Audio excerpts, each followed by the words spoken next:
Hello everyone, this is Erik, the Asian movie enthusiast, and this is my review of Along with the Gods, The Two Worlds from 2017, and Along with the Gods, The Last 49 Days from 2018. I watched both of these films back to back in the same night. Now we're told at the beginning of The Two Worlds that when a person reaches the afterlife, he or she is tried 7 times over the course of 49 days.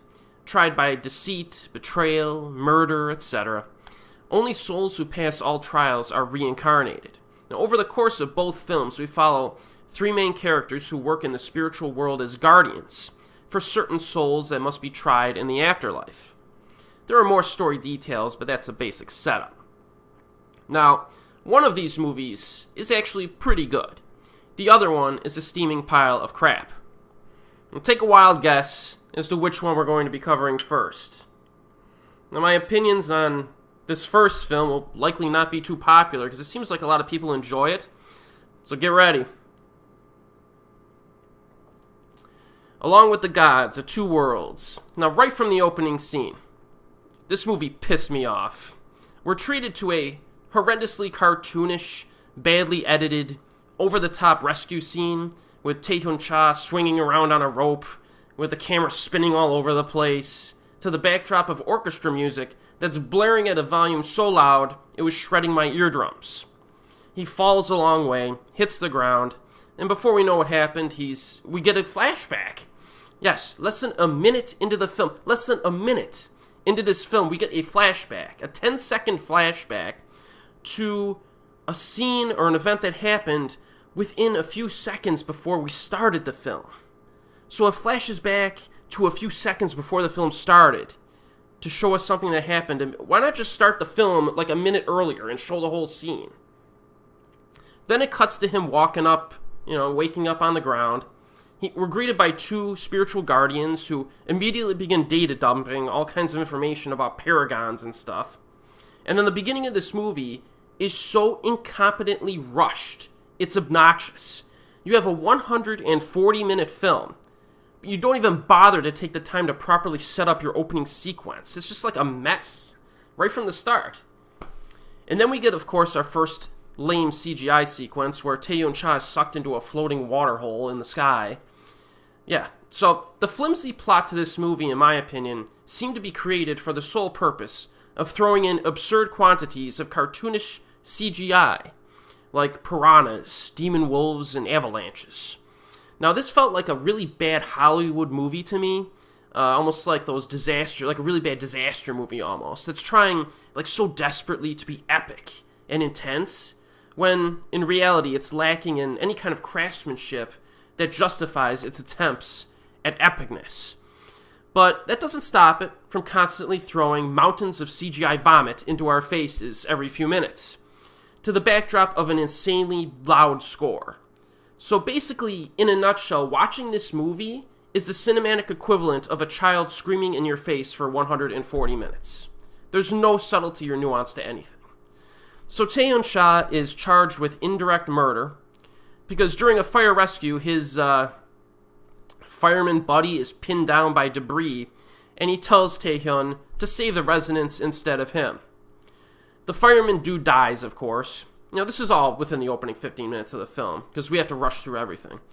So the supernatural court, this is like the first trial that Tae-hyun has to go through. It's in session now, and they determine if Tae-hyun is guilty of leaving him to die. Now take a wild guess as to why they found him not guilty in this situation.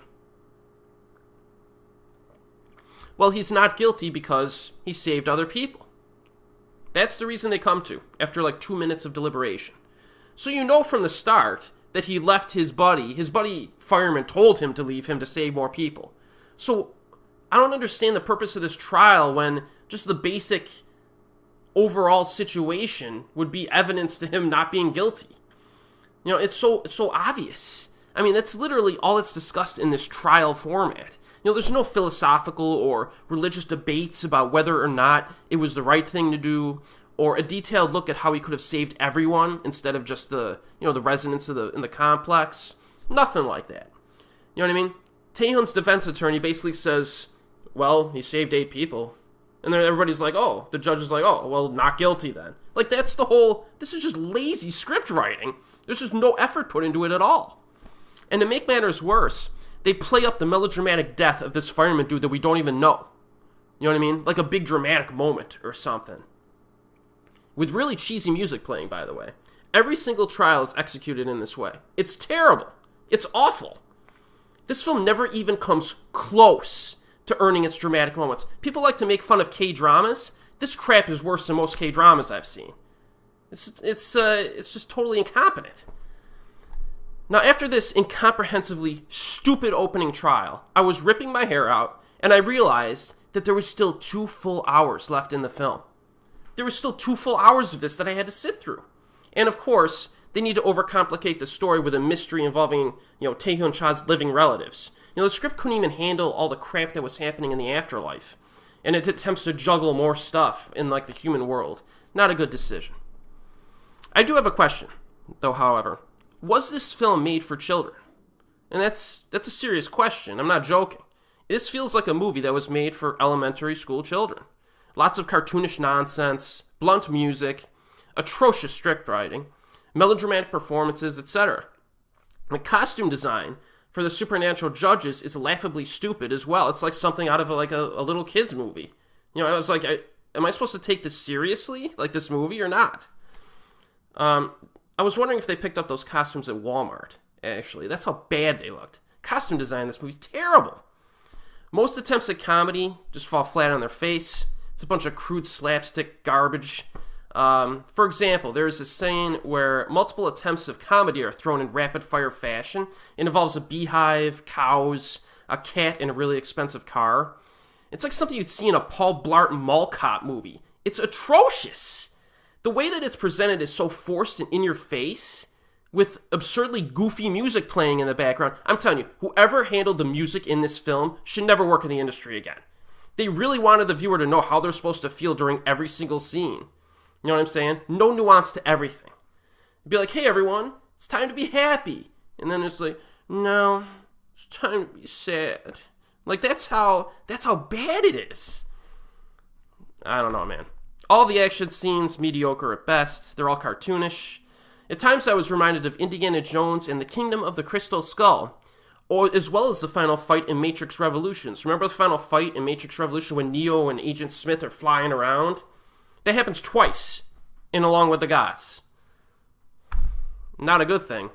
And some of them, again, some of the action just comes out of nowhere. It's just an excuse. The plot's just an excuse to have, man-eating CGI piranha jump out and attack people. You know what I mean? I really cannot believe just how bad this movie is. I almost can't believe it. Sitting through this is 140 minutes long. This was torture for me. Stupid trial scene, CGI vomit. Stupid trial scene, CGI vomit. Lame side plot, CGI vomit. Terrible. So let's move on to the sequel, which is thankfully more watchable. Please. Along with the Gods 2, The Last 49 Days. So we pick up right from the end of the first film. You know what I'm saying? I won't even tell you the story, because I don't know if it's a spoiler to tell you the end of the first film, so I just won't tell you. But we do revolve around our main 3 Guardians again. Those 3 characters do return. And even though this second installment is much better than its predecessor, it's not without its own flaws. The spirit who has chosen to go through the trials this time, because Tae-hyun Cha is, that situation's rectified, so a new guy shows up, right? Well, maybe not new, but we have a different character to focus on to go through the trials. The actor who plays him gives a terrible performance. Completely insufferable. I wanted to smack him around every time he talked. He's just, he acts, I don't know, cutesy, I guess I would call it, like over the top in its cutesiness. I didn't like him. He also spends much of the film in jolly spirits and seemingly doesn't care at all about the situation he's in going through these supernatural trials, so I'm not sure why the viewer would care about him. So that plot really doesn't work for me in this movie. There's, of course, multiple side plots. The next side plot involves a household god played by Dong-seok Ma, who is preventing an old dude from dying in the human world. So Jung-woo and his guardian friends, again, need to defeat him and bring him back to the spiritual world. That conflict lasts about 2 minutes. Relegates itself after that to kind of a run-of-the-mill family drama that is mostly set in a single location. It is a watchable story, kind of. Not that great, but it's it's not bad or anything. It's decent. I think it kind of dragged on too long after the initial conflict was rectified, but it's not that bad. But the final plot line, which is actually the main plot of this movie, it concerns the mortal lives of our three spiritual guardian main characters. And I thought that was a good decision by the filmmakers to focus on them. Now, their plot goes back like 1,000 years. Some of the events are told through exposition and stuff. That didn't really work for me, but it's by far the most watchable story in this franchise to date. The choice to focus on developing the three lead characters was a good choice.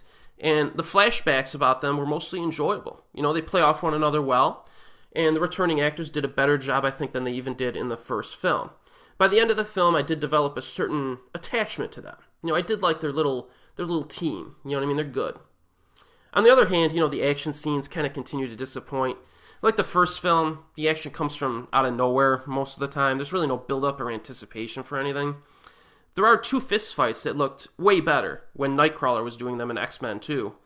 And there's also a scene involving extinct animals that's pretty stupid. But overall, I did think that The Last 49 Days was a watchable movie. Because the story it chose to focus on is the strongest of the bunch. The tone was a little bit more consistent, and the performances were generally better, with a few exceptions. Also, despite having a runtime that was too long for its own good, again, it was not torture to sit through. I wasn't ripping my hair out sitting through this movie, unlike the first film. So, yeah, it is hampered by some of the aforementioned flaws, I think, and it is kind of difficult to care about the stuff that's not related to the spiritual guardian plotline. But overall, I thought this was a pretty good movie. Now, the big problem is that, this isn't like the Whispering Corridors franchise where you can watch them in any order, or, something like that. The big problem is that this second film, which is pretty good, is forever attached to its predecessor. So you have to sit through the first film, which is a gigantic pile of crap, in order to understand what's going on in the second film. And because of that, there's no way I can recommend this 2-movie set. And keep in mind, however, that a lot of people seem to like these films more than I do. But I'm just telling you, full disclosure. Both these films are available on Amazon streaming in the US. And as always, I'll see you next time.